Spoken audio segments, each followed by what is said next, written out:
Welcome to the new autismchallenges.com. We'll call it the video edition. As you know, I haven't written a blog entry in autismchallenges.com in over a year. I've only written two in the past 2 years. It got a little hard to do. There were parts of it that were hard for me to do because we were going through a pretty rough patch. Dana was becoming more difficult to handle as she got older, and job problems and all kinds of things were going on. Last year, I wrote a blog in January 19 saying I wanted to try and jump back into it, get some information out there. What happened last year really frames this whole video blog. I didn't get a chance to write because we had so much going on. And I have so much information, but such a long span. I finally have a chance now to tell this story. If you don't know who I am, I'm Dan Wilson. My wife Debbie and I have a daughter with severe autism. She's now 20 years old. We also have two other children, Kylie and Sean.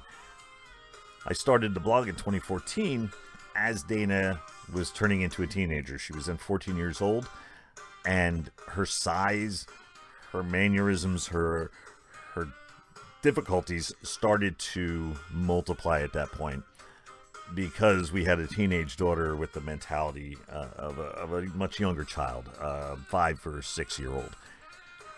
And I thought it was a good time to really get out there and tell people what it was families went through. We hear a lot about autism. We hear a lot about the way it affects children and adults that have it. We hear a lot of things that are wrong. But it's what's out there. Vaccinations, Rain Man, all that kind of stuff. So I thought, well, maybe I'll let everybody know how it is from the point of an actual family, from a guy that really doesn't bounce much into the political arena. I'm an independent.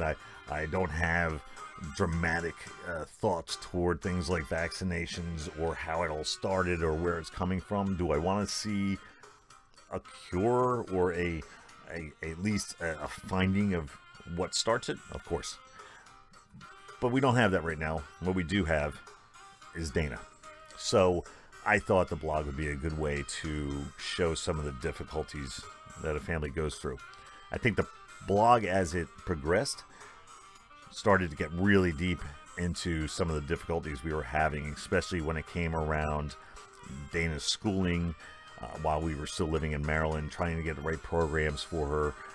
The legal troubles, just autismchallenges.com. If you don't know what I'm talking about, you can go back and read it. There's a lot of stories in there that we went through. Candidly, I think it started to get a little bit more negative, and I think that's what got me out of the writing for a while. So this is going to be something new. Last year, what happened? I wrote a post in January. And then soon after that, with the idea that I was going to be writing again, we received some information that there was a home available in our area, a group home. That was a decision that had been hanging over our heads that we really hadn't decided on yet. What was going to happen to Dana now that she was older? Dana's now 20 years old. Last year she was 19, obviously. Dana will be 20 years old. She's 19 now. And so when the opportunity presented itself, we had to make a decision rather quickly. It was the beginning of March, and they had a space open at the end of March. We had to make a decision quick. We did. We decided, okay, let's go for it. It was a very hard decision to make. I don't think I was ready for it. I don't think Deb, my wife, was ready for it, but we knew something was going to have to happen. So we went, okay, we made that big decision. We pulled the cord, we got all ready, and literally a few days before it was all supposed to happen, they called us and told us they had made a mistake. There was no home. There was no space in that home available for her. It was 5 minutes away. So it was a bit. It was a shock. It was a little bit of a relief. It was disappointing. There was all kinds of things going on, but we had made that decision, and so that led us really Deb, my wife, to start researching homes. There are homes all over North Carolina. One of the key reasons we moved down here was because of that, of the availability of services, obviously a lot of other things that we absolutely love about living here, but that was a big part of it. You have no idea how many different homes are out there, and everybody will say, oh, I know of a home over here, or I know of a group home that's over here, over some other place. The fact of the matter is there's so many different groups homes and so many different things you have to consider. We obviously, one home was, they had all males, but they had one space open for a female. That didn't sound great. You have homes that are really more functioned toward, or really more set up to handle more advanced people, clients, whatever you want to call them, residents that have less difficulty than others. And then you have homes that are complete opposite, that have very severe cases of disabilities that really need 24/7 care, constant. Dana falls in the middle. Dana can do things on her own, but not much. It's basically trying to find a home for an adult that maybe thinks she's still 6, 7, 8 years old. And that's hard because they won't understand what's going on. And it is a horrible decision to have to make, but we had made it. Deb started researching. Months later, one comes up, and we finally, after visiting some, she found a home in Greensboro, North Carolina, which is about an hour and a half from where we live. That's not ideal, but the home was great. It's not a horrible ride. I have to remind myself that, I was commuting that much and more each day one way to get to work. So I could deal with it in an hour and a half. Do I wish she's closer? Yes. But anyway, that's where she is. So that was the big news. That, us moving Dana into a group home was a very big deal for us.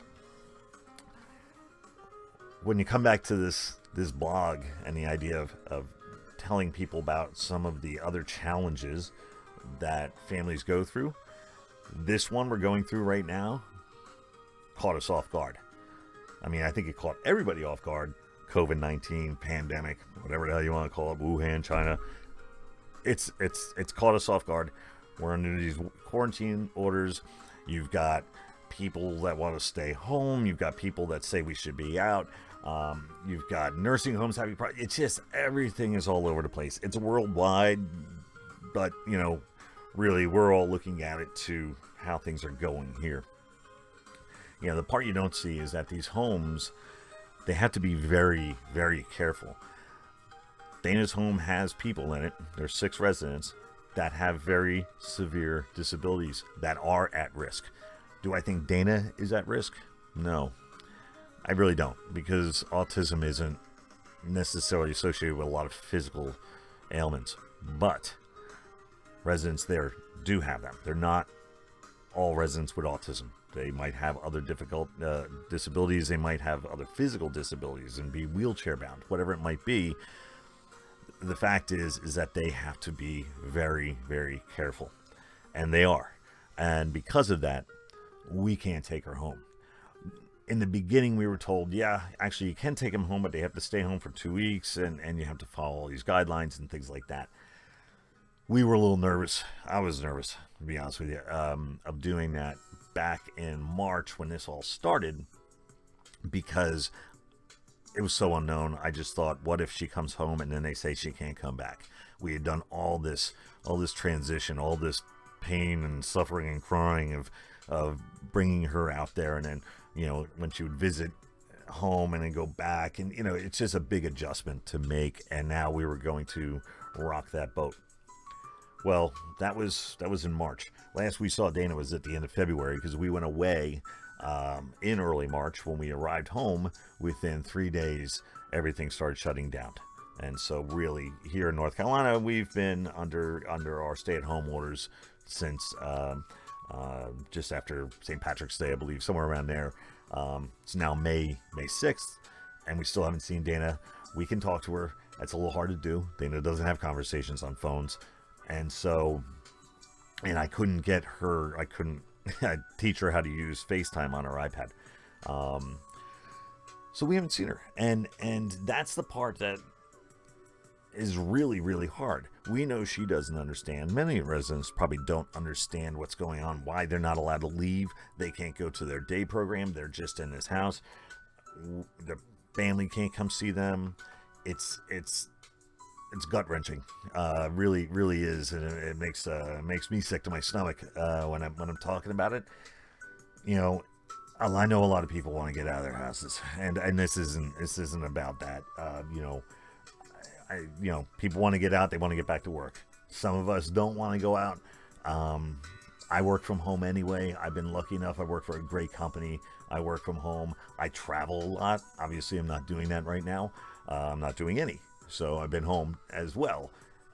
But I can't say we're hurting. Our biggest issue is that we can't see Dana.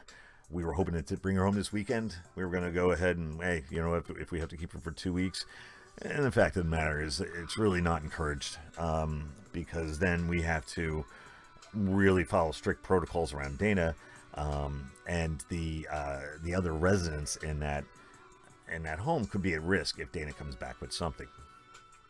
So here we are again. The fact of the matter is, the reality is that the quicker we open the economy or let people get out there, probably going to be the longer it is before we can see Dana. I'm not an expert. I'm not an immunologist, whatever they're called. I'm a computer guy, right? And I know most people are going to go out there, and if they get sick, they're not going to die. I know the fatality rate. This isn't a political thing. It's just the fact of the matter is, people are going to get sick when they go out there. There's going to be more instances of it, and they're going to bring that back to their homes. In our case, I've had 2 heart attacks. Maybe that wouldn't be so good for me. I don't know. But the fact is, we can't bring Dana home, because if one of us does bring it back, because it's more rampant out there and because people are going back out, we can't risk bringing it to our daughter. There's a challenge. That's a challenge that people are having right now, seeing their families with disabilities.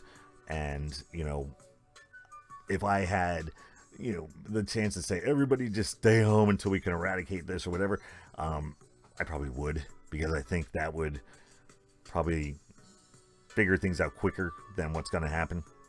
But I don't know. I don't really care. I mean, I just want to see my daughter.